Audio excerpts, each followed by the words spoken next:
Hey, I'd like to welcome you to another episode of Mission Matters. My name is Adam Torres, and if you'd like to apply to be a guest on the show, just head on over to missionmatters.com and click on Be Our Guest to apply.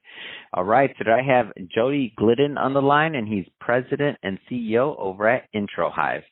Jody, welcome to the show. Yeah, thanks for having me. It's a pleasure.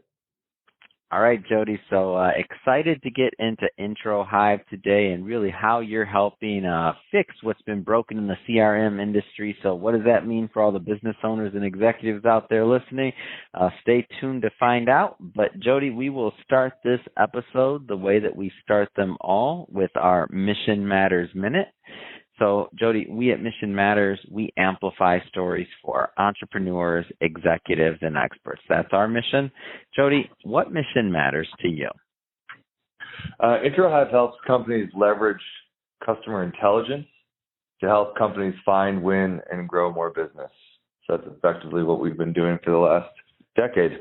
It's awesome. Love bringing mission-based entrepreneurs on the line to share why they do what they do, how they're doing it, and really what we can all learn and gain from it so that we can all grow together. So great to have you on. And I guess just to get this kicked off, Jody, I mean, how did this entrepreneurial journey start for you? Like, where did it all begin for you? So I started my first tech startup back in 1993, so almost 30 years ago. It's been a long time now. This is my fifth company. So about every 5 to 6 years or so, started on a new venture. This one though has been by far the biggest and most successful of all of the companies that I've done so far. We're about 400 people, over 250,000 users, and now 4 years in a row ranked in the fastest growing companies list. Yeah. And so as you obviously, so you're, like you said, you've been doing startups for a long time, and specifically tech startups. And so what led you to originally get into this space? I'm curious. A lot was going on, I'm sure, when you went this route. Like what attracted you to it the most? Yeah, well, the original idea was I had been working on a previous company with a lot of very large enterprises in their sales and business development efforts. So we had a company called Chalk Media where we had the software that would disperse content to disperse workforces.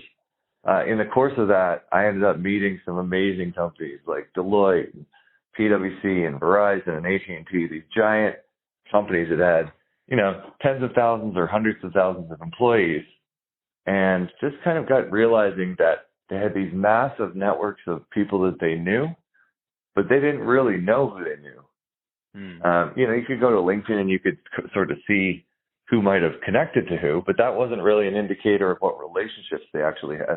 It was more of just who they happened to follow and so on. So I came from a company where we were acquired by BlackBerry, and I had a really good understanding of how you could connect into corporate communication systems like email and phone systems without sort of disturbing the peace and security of a large enterprise. And so I thought if you could really understand all of the email traffic that was going back and forth and phone calls that were going back and forth without breaching privacy, you could really figure out who everybody in the company really knows and how well they know them. And it just started to make my mind go wild on all the things you could do with that information in terms of customer intelligence. You could figure out when clients are being ignored that are very important. You could figure out, when, let's say, really big fans of whatever it is you do change jobs, and that opens up new opportunities for you. And, you could stop cold calling because there's probably people that can get you in. There's just a million different very, very high value use cases that that kind of came to mind. And that's what got the whole idea going. Oh, it's great. It's a great story. And when you say it, and everybody hears this, it sounds like the dream, right? Like you said, you could stop spending possibly on things like cold calling, or you can stop like all that, extra time, and you can be a lot more efficient. So you get this idea, and take us a little bit further down this path. So you get this idea. What's your next step? Like, how do you start? How do you get this thing kicked off? Well, I always like to, with every, one of the lessons that I learned along the way was start with a niche, right? And so I started with a certain vertical and a certain problem, which was, let's just build a searchable database that's as highly accurate as possible of all the relationships of that enterprise. And we focus it within a vertical so that we don't need to raise awareness to the entire world. We just need to make a lot of noise within a certain vertical. So we started with global systems integrators. So like the PwC, Deloitte, KPMG, Accenture, those sorts of people. If we get their attention, we can land a few of those, and we can land a bunch of those. Then we can start moving to other verticals. Because this is a universal problem, but it's a lot easier to make a big noise in a small space than it is, the other way around. So that's what we started with doing, and then we started, moving through the years, moving from vertical to vertical to vertical, getting into a lot more geographies, sectors, and use cases. That's great, and you're teaching a master class right now on how to build and pick a niche and then move forward. I mean, so many people, I feel like sometimes don't pick an exact enough process, and obviously when you pick that initial vertical, you picked what problem you were going to solve, and then you were able to obviously acquire clients, right? Then that proved your thesis, and it gave you the permission to then say, okay, well we can start picking new verticals, we can start doing more things. Is that kind of the thought process behind it all? Yeah, it's so much easier to do it that way. I think it's the alternative is, you go out, you come up with a big idea and you raise, $200 million on your initial round, which is a very, very difficult thing to do. I've always found it to be a much better approach to pick something that can grow to a gigantic market. You have a plan to get to a gigantic market, but you're picking off a small enough space that your marketing budgets and your sales budgets can be a little bit more reasonable to begin with. And so the money raising that you do in the beginning can be a lot more reasonable. Yeah. So let's fast forward a bit. Like, tell us a little bit more and take us to where you're at today. I know you mentioned some really impressive numbers. So I think over 250,000 clients up to date, and you're growing like crazy. Give us a little bit more of an update of where you're at today. Yeah. So now we're in many sectors. We're very, very dominant in the global systems integrators like PwC and Deloitte and KPMG and folks like that, Tata and so on. We are also very dominant in a lot of other consulting companies, media companies, law firms. We have some big tech customers. As of kind of recently, we started to move into that sector. Financial institutions. And then on the software side, we've expanded our capabilities a lot, whereas in the early days, it was a lot more of, ingesting the data, getting the data pristine, and making it, searchable and usable by users. Now we've moved more to actionable insights. So we want, when a person wakes up in the morning, they don't necessarily have to go to some tool to figure out how to use something. I don't know if anybody out there is familiar with, the Salesforce.com story with they used to, their motto used to be no software, really what they meant by that is cloud. Our motto is sort of no adoption, that literally you don't have to go to any software at all. We're just going to push stuff to you. You don't have to go log into anything. And literally we're just going to push the insights to you. So that's, where we're headed is to have it so that a person wakes up in the morning and the system just knows, like, hey, here's a person that you should know or you should contact in order to not lose an important customer who's been ignored, or to win a new customer that you're already working on, or to find a new prospect that is right in your crosshairs that you didn't even know was available to you.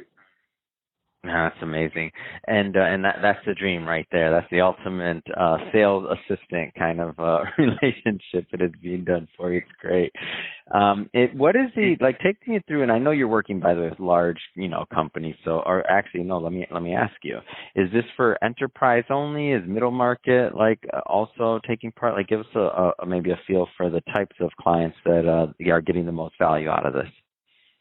Yeah, so we have customers ranging from 100 employees all the way up to our biggest customers that are like 500,000 employees, and then we have even bigger ones that are in the process of evaluating us right now. Mm-hmm.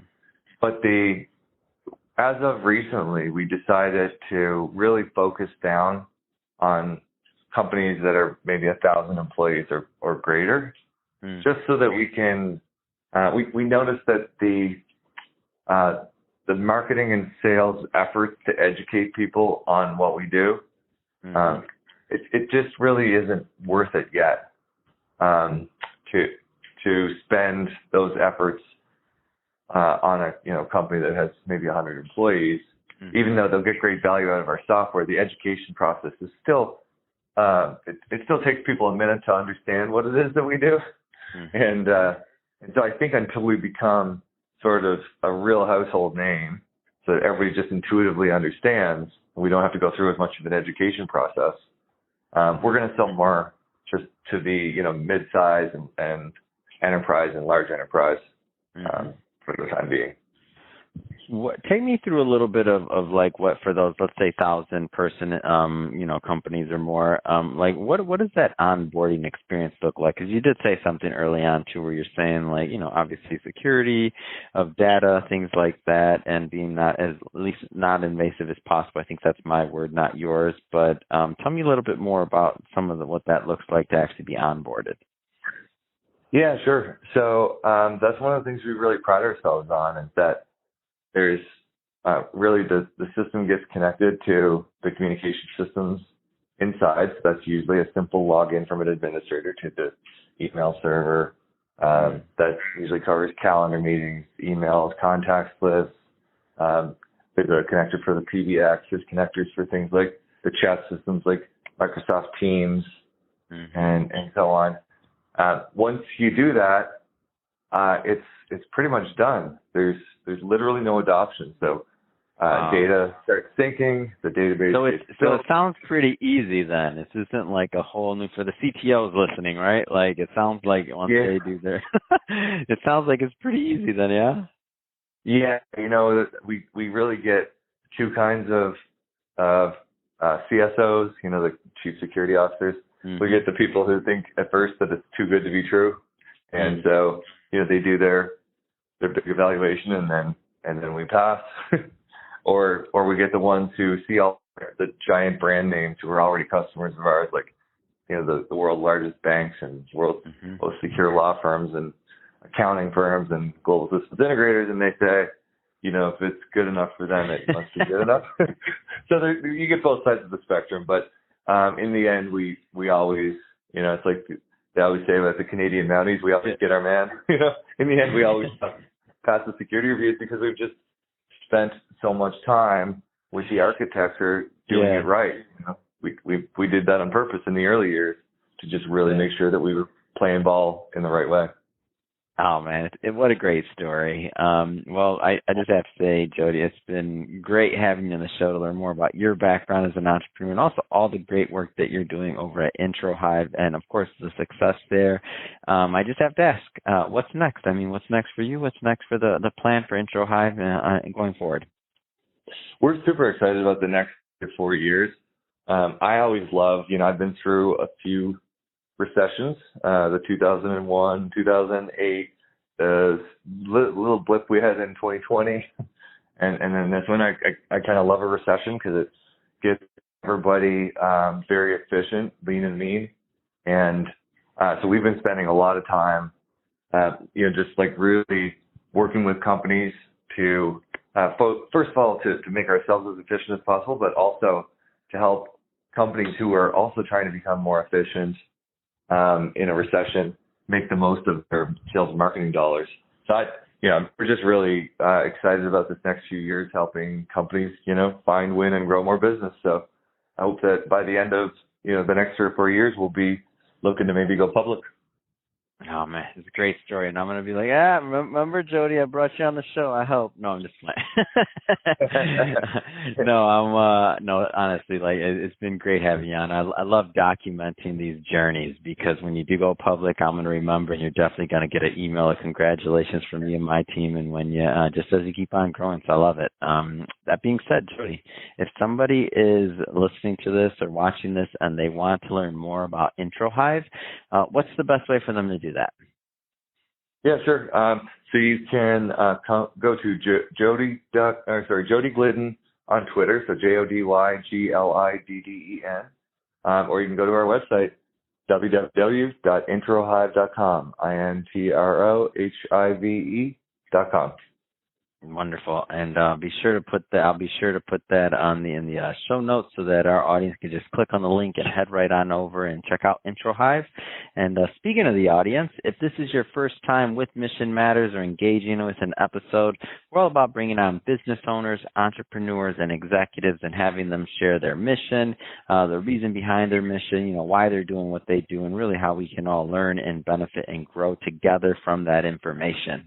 If that's the type of content that sounds interesting or fun or inspiring to you, hit that subscribe button because we have many more mission-based individuals coming up on the line, and we don't want you to miss a thing. And Jody, again, really appreciate you coming on. Thanks again. Yeah, thank you very much. It was a pleasure.